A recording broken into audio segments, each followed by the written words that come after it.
Welcome to hell, motherfucker!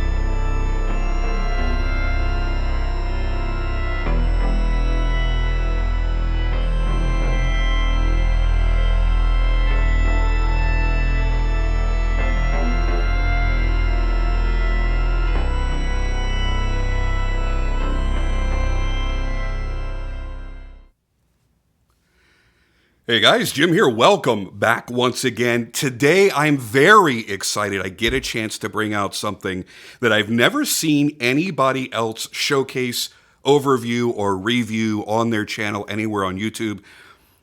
Doesn't mean it doesn't exist, just means I haven't been able to find it.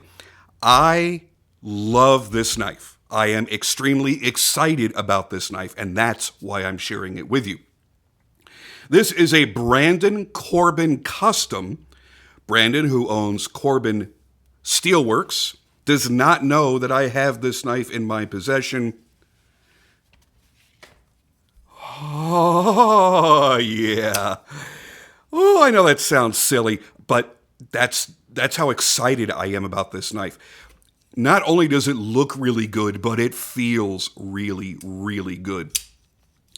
I'm not typically overly excited about knives that are this small, but there's something about its overall size, along with its chunkiness, the way that the carbo tie scales have been rounded off, and the way that it feels in the hand, the thumb depression in the spine of the blade, the way that it just kind of falls into my hand, it feels much more substantial than it is.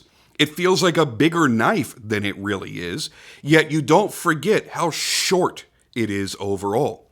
So it's like this magical little size where it's just big enough to be useful, but not nearly large enough to be cumbersome. And I really, really enjoy that sometimes.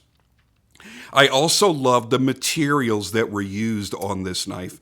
And then we'll talk about how everything feels all put together. But for those that don't immediately recognize these materials, you're looking at white carbo tie. Now, carbo tie, for those that don't know or haven't seen it before, is basically the replacement for carbo quartz, which is no longer around. The carbo quartz company went under. It was one of the single most expensive materials that you could use as a knife maker to make your handle materials from. It was crazy. Now, if I remember, I will edit in a couple of pictures here into the video. I was one of the first people to use carbo quartz in knives that I made, and it was really, really cool stuff. Very exotic. It was partially made of carbon fiber and actual quartz. And it was a particular way that it was put together. I don't understand it, but it was forged together in an autoclave. There was only one autoclave in the world, I believe it was in Switzerland, that was capable of doing it. And it was a proprietary substance that was owned by a very expensive watch brand, Richard Mille. Very expensive stuff. I mean, you could spend 200 grand on one of their watches without even blinking an eye. And when they use that carbon quartz material on their cases, the prices of that model would escalate tremendously. So it was a very expensive material to use, but it worked very well. It was very, I don't want to say easy, but it was not as challenging to work with as a knife maker as many materials are, especially in that price range. That price range, you're working with like mammoth tusk and things like that, and blacklit pearl and things that are very, very fragile, that can chip out when you drill it, chip out when you grind it, flake, break, snap, crack, and be completely destroyed. So to get into an exotic material that people really wanted that was easier to work with was like a godsend. Well, unfortunately, something happened. I'm not entirely certain. Jim, the owner of the company, was a really, really nice guy. And I don't really know what happened to him or the brand. I don't know why they went under. Maybe it was because of the extreme cost of the material. I don't know. But he had to pay a lot to get it. And being only one source in the entire world, yeah, he's going to have to pay a premium for it. So it was expensive to resell. So I'm just making the assumption that's why it failed. Anyway, Sacco, the owner of Recon 1, many of us have bought custom knives from Recon 1. They're a great retailer, great reseller. You could sell your custom knives that you own in your collection through him as well. He gets knives directly made from makers and resells them. So he kind of does everything. And he knows everybody. And he somehow got a connection to make a material that was very, very similar to carbo quartz. It is not carbo quartz, but it is very similar. And it looks really, really exotic as well. So you've got a very high-grade carbon fiber here, but that's really not the end of the story. You've got titanium liners that Brandon has blackened the titanium, which is not very easy to do. And then for the floating back spacer, as well as the pocket clip, you have Damascus. So you've got a nice pop of color coming through the pocket clip and back spacer, which I think is kind of elegant for such a tough-looking little knife. One of the things that I love about Brandon's work is his unique eye for design. This is a unique blade shape. It's unlike pretty much anything else. There's a little similarity to a couple of knives I've seen, but it's still quite unique.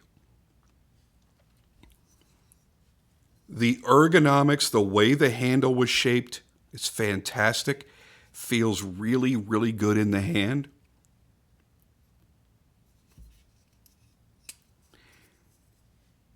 Let me zoom in a little bit tighter. Go back to materials here. So if you look at your pivot and the pivot collars, that is all zirconium, as well as these beautifully turned thumb studs. Those are also zirconium. Polished and oil slick finish, so you kind of get this very muted rainbow effect of colors. Greens, teals, cyans, blues, a little bit of purple in there too. I love when zirconium is done well. Interesting finish on the pocket clip though, as well as the back spacer now that I feel it. Normally with Damascus, you're going to mirror polish it so that you get a really bright, fancy look when you go to torch it and bring out the colors. And this feels like a very fine wire brush wheel finish, like an eggshell finish. I don't know if you can quite see it there, but you can see it's not perfectly smooth. It has a somewhat rough texture to it. I don't want to say rough because that's giving you the wrong idea. It's not like a sandpaper finish. You just feel that there is a texture to the surface. And the back spacer is the same way. He's done a really nice fine line jimping, and it looks like hand jimping if I had to guess, done with a hand file, a checkering file on the back spacer. It's not really adding anything. I don't notice any effect from it. Doesn't change, honestly, anything. The jimping he's done here on the spine of the blade, on this small thumb ramp, this is very effective. When you push into it, it grabs the flesh of your thumb really nicely without being sharp. He has also chamfered that harsh edge that would normally be left there, these corners. He has chamfered that very nicely so you don't feel any sharpness on the sides of the jimping. Beautiful hand rub satin finish on the blade. Nice and clean. Well, except for the stuff that's on it, but clean finish anyway. And the action is really, really nice. Of course, it is a bearing pivot. I do believe there's ceramic bearings, and I believe it is a ceramic detent, if I'm not mistaken. For me, this is 100% about how this chunky little beast feels in my hand. I really, really like how this feels. Now, for those curious, because this does have carbo tie, this is going to be made available and exclusive over at recon1.com. They do this really cool invitational event. It's basically an online version of TKI, an online knife show. And you basically buy a ticket to gain entry to that show, to watch that video, to watch that airing, to see all the different exotic kind of knives that are being made available. And he has partnered up with really incredible knife makers, and Brandon is one of them, to create exclusive knives only for the R1 Invitational.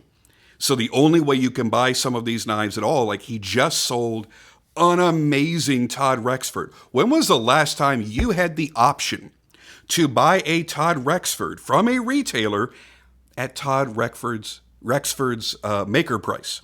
Now, I just showed you guys a Rexford a couple of weeks ago that the value, because of what it was worth, was $28,000. And the R1 Invitational, where that's sold, it was about $5,500 or $6,500 for the same model with different execution. So yeah, it's crazy. Sacco's doing something very, very cool. Now, I've had the wonderful opportunity to have been asked to host a few segments, and I exclusively do his custom knives. And then our buddy Austin, you guys know as Epic Snuggle Bunny, does many of the production level knives. And I come out and I present certain knives, and I get to give a brief explanation of the knife maker and the knife that's in front of the camera, and people get an understanding of what it is that they're purchasing. And for the show that's going to be coming up, this was one of the knives. And even though there were some killer knives that I had the opportunity to present on the video, this ended up being my favorite of the selections. I fell in love with it, to the point where, even though I don't have any communication with Brandon Corbin, I'm going to be reaching out to him at some point. I want one of these, and it may not be carbo tie because that's an exclusive thing for customers of Recon 1. But I mean, even in a standard carbon fiber, or maybe like a dark matter fat carbon of some version, would be really, really cool. I see a lot of coolness, but I wouldn't want to go all titanium or all Damascus or anything, because I like the weight and I like the balance of this being in the carbon fiber. That reduces a tremendous amount of the weight. Because for me, this is all about how the knife feels in my hand. That's why I fell in love with it. Obviously, his execution, the craftsmanship that he laid into this knife is the what seals the deal. But it was the way that it felt in my hand that really, really attracted me.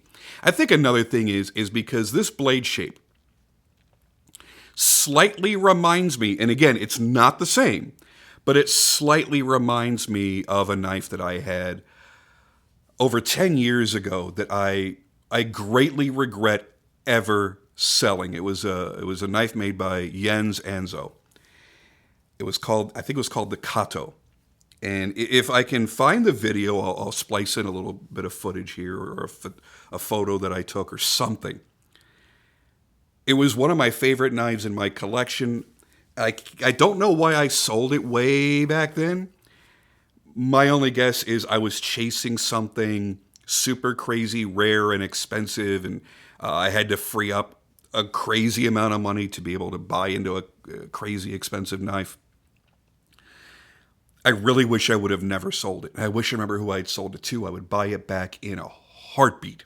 Anyway, so this very slightly reminds me of that knife. Just a little bit in the blade shape. It's very different, but it's reminiscent. So I think there's a bit of nostalgia effect there as well. I love the way that the blade flicks out with these thumb studs. It feels fantastic. Very, very cool.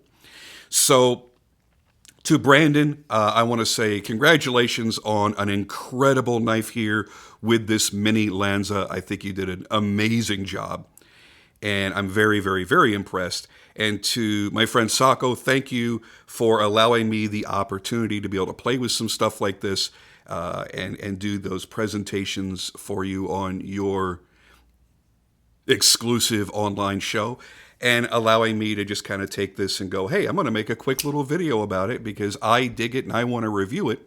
Very, very cool of you. Anyway, I'm going to very gently put this back inside of its knife roll, secure it with some bubble wrap, and get it back to Sako so that he can present it and offer it on his show, and one of you can purchase it.